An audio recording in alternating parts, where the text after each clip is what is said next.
As ideias, os princípios e Deus são os 3 pontos focais da filosofia platônica.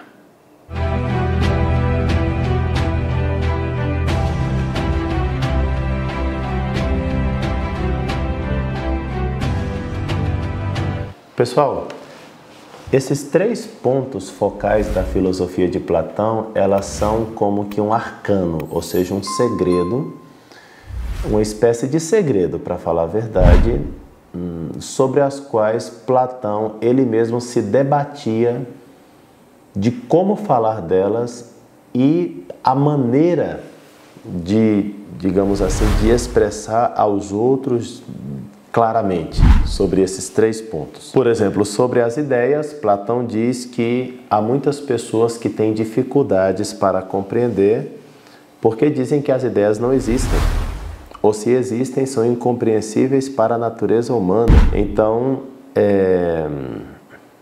Platão coloca na boca de Parmênides as seguintes palavras: e deveria ser um homem de natureza realmente excelente aquele que fosse capaz de entender que há de cada coisa um gênero e uma essência em si e por si, mas deveria ser um homem ainda mais admirável aquele que fosse capaz de encontrar e ensinar a outro estas coisas após um exame adequado. Eu concordo contigo, Parmênides, disse Sócrates. Na verdade, tu falas certamente de acordo com o meu pensamento. Quer dizer que a doutrina das ideias, ou seja, das essências das coisas, é uma doutrina difícil de entender. E Platão tem razão, porque até hoje não é fácil pegar essa veia metafísica, né?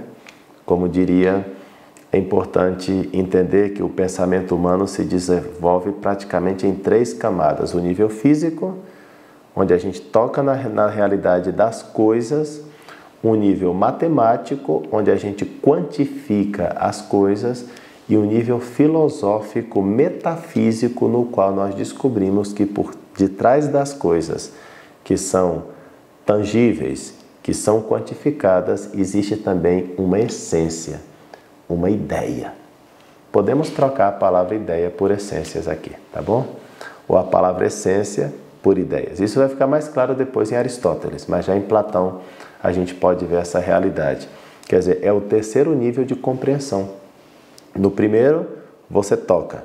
No segundo, você quantifica. Portanto, os 2 primeiros níveis são a física e a matemática. E o 3º nível é a metafísica, que está além da física, e você pode nomear a sua essência, a ideia dessas coisas. Uma outra coisa da qual Platão também disse que é muito difícil falar é sobre os princípios.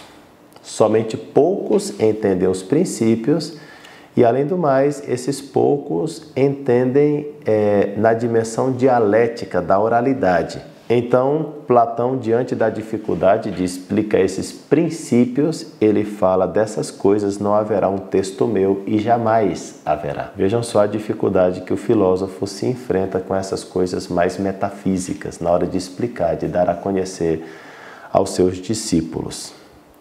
E depois está a realidade do demiurgo. Demiurgo, aqui para Platão, significa uma inteligência divina ordenadora. Seria, enfim, adaptando a nossa linguagem cristã, seria sobre Deus, seria falar sobre Deus. Mas a mesma coisa Platão diz, algo semelhante, né? Mas o fazedor e o pai deste universo é muito difícil de encontrar, é impossível falar sobre isso a todos. Então quer dizer que na questão da existência de Deus, sempre há um debate, sempre há um questionamento muito interessante, onde está aí o filósofo, o cientista experimental e o homem comum, querendo saber sobre a existência de Deus. Nesse sentido, a Lumine TV acaba de lançar um documentário sobre a existência de Deus, na qual nós debatemos, dialogamos durante horas, mas durante praticamente 8 horas, sobre esse assunto. Vale a pena ver. Bom, então, como vocês podem perceber, aqui nós temos 3 pontos focais da filosofia platônica e que está no campo do que nós podemos chamar a forma da filosofia ocidental.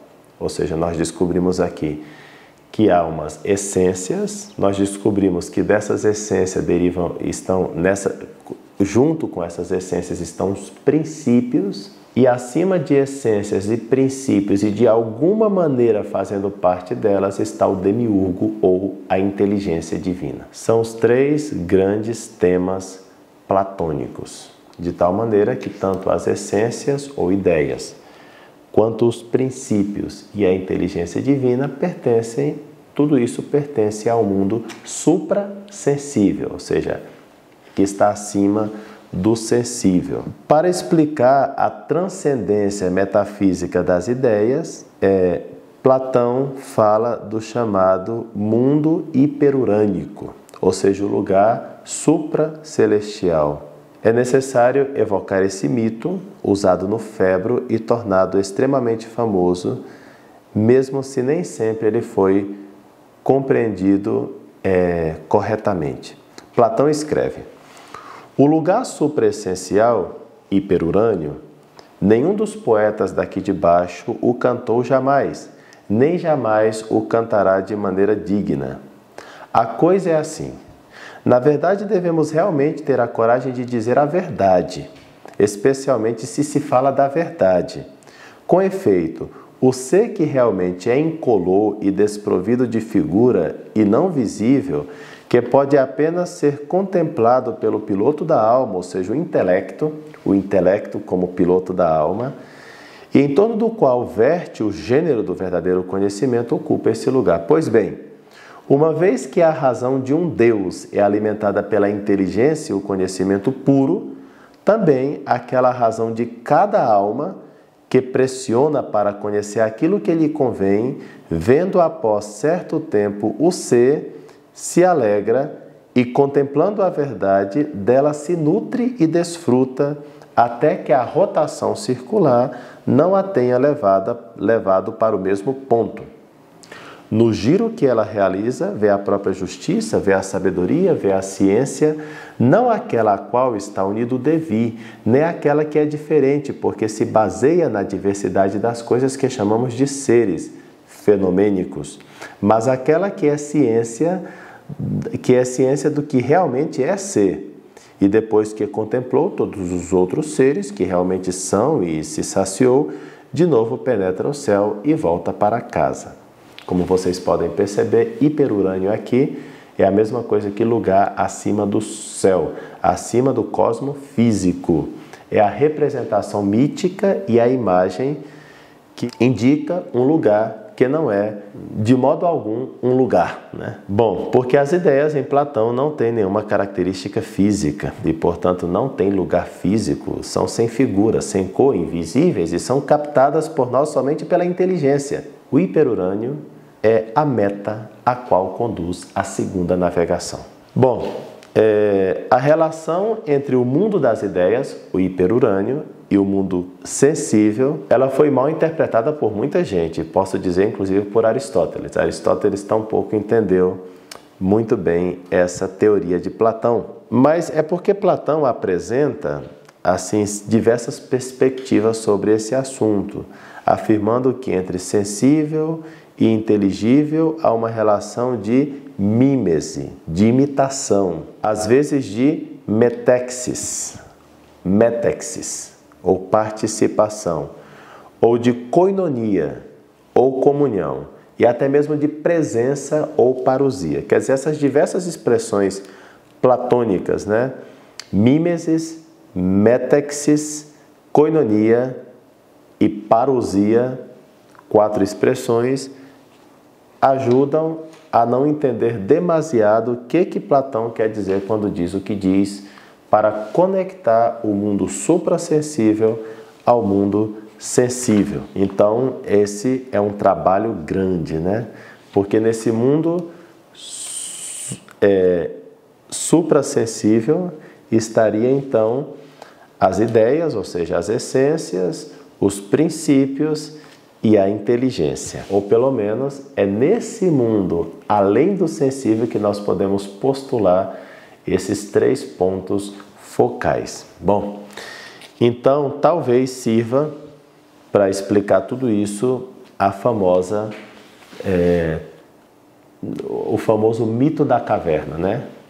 Que eu vou descrever aqui um pouquinho para vocês. Então, é como se os seres humanos estivessem todos eles voltados rumo a uma caverna côncava, portanto, nesta forma, né? Côncava é assim e convexa seria ao contrário, né? Então, todos nós estamos voltados para o fundo de uma caverna, portanto, côncava, e é como se por trás de nós existisse uma espécie de luz que projetasse na parede da caverna aquelas ideias e nós conhecêssemos a partir dessas projeções na caverna. De tal maneira que nós não conheceríamos exatamente as ideias, mas nós conheceríamos a memória ou a representação delas. São representações fiéis, mas não passam de representação. Elas estão projetadas na caverna. Nós vemos somente aquilo, porque tudo está mediado pelos nossos sentidos. Os nossos sentidos percebem aquilo que está projetado na caverna. Então a gente vive num mundo como que não real, porque o real para Platão se identifica com o ideal. Quer dizer, aquelas ideias do mundo das ideias que estão de trás, estão por trás, estão detrás de nós, elas são a realidade. Aqui nesta vida, o que nós temos são projeções da realidade. Talvez o filme que expressa muito bem essa teoria e que é muito bem produzido seja Matrix, né? Nós estamos neste mundo, mas nós não tocamos a realidade. Nós estamos no mundo onde nós vemos representações da realidade, porque com este nosso corpo nós só conseguimos ver essas coisas sensíveis que se projetam diante de nós, de tal maneira que para Platão o corpo vai ser uma espécie de cárcere no qual a alma está presa. E porque a alma está presa no corpo, ela não consegue ver além do que o corpo possibilita mediante os seus sentidos. Por isso, em Platão, a alma está como que desejando sair desse cárcere do corpo para finalmente voltar-se para o outro lado, ou seja, o lado oposto da caverna, e descobrir o mundo real que se identifica com o mundo ideal. O mundo das essências, o mundo dos princípios, do bem, da unidade, da verdade, da beleza. Esses são os princípios, digamos assim. E, ao mesmo tempo, conhecer essa inteligência ordenadora, que nós chamamos Deus. Vocês compreendem que essa teoria da caverna, esse mito da caverna, na sua dramaticidade, no seu realismo, na sua maneira de ser explicado, ele foi muito bem considerado pelos padres da igreja.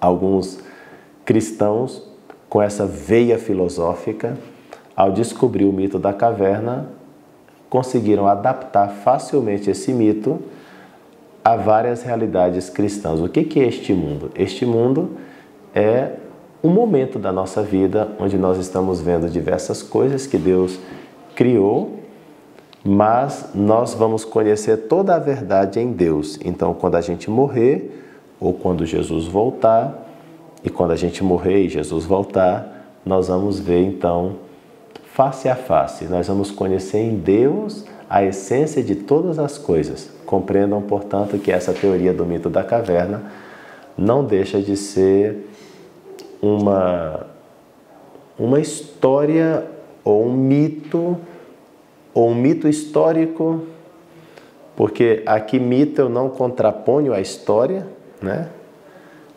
Porque o mito é a representação de uma realidade.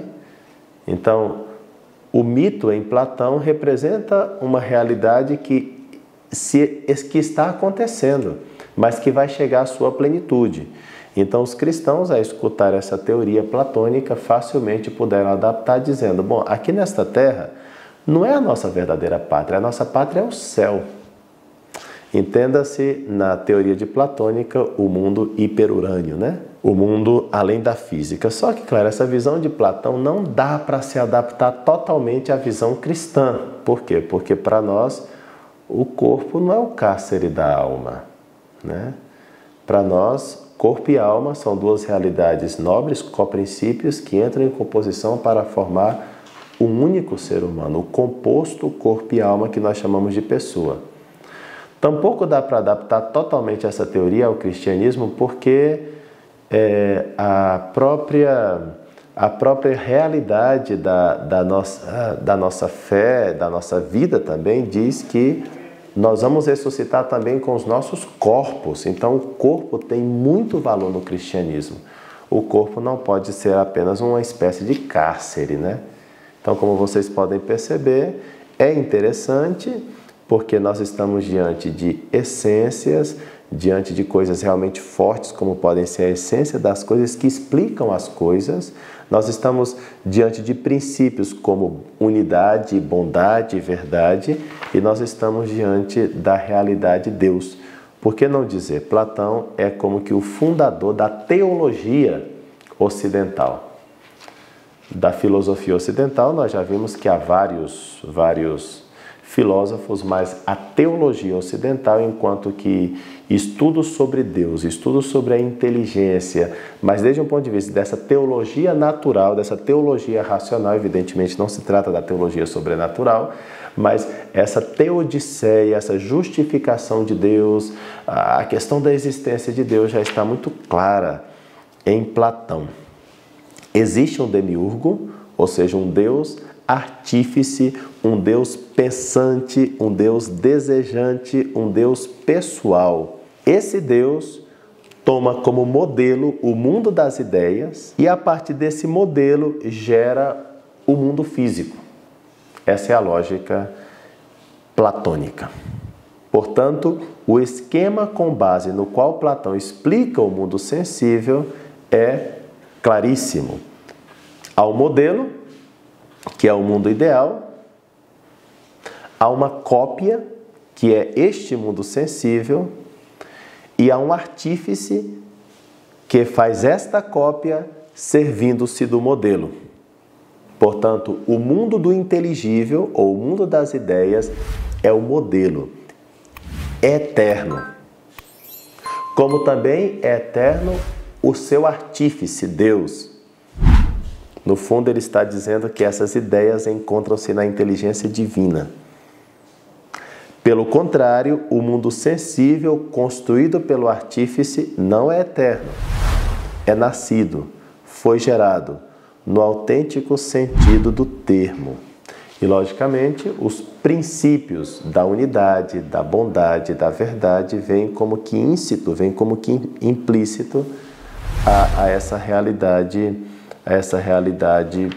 presente no nosso mundo físico, né? Ou seja, os princípios eternos presentes como que por participação no nosso mundo físico. Vejam que teoria muito interessante que Platão deixa aí, contribuindo de maneira muito eficaz para a metafísica ocidental, para a teologia ocidental e, por que não dizer, até mesmo para a compreensão de algumas realidades da própria doutrina cristã.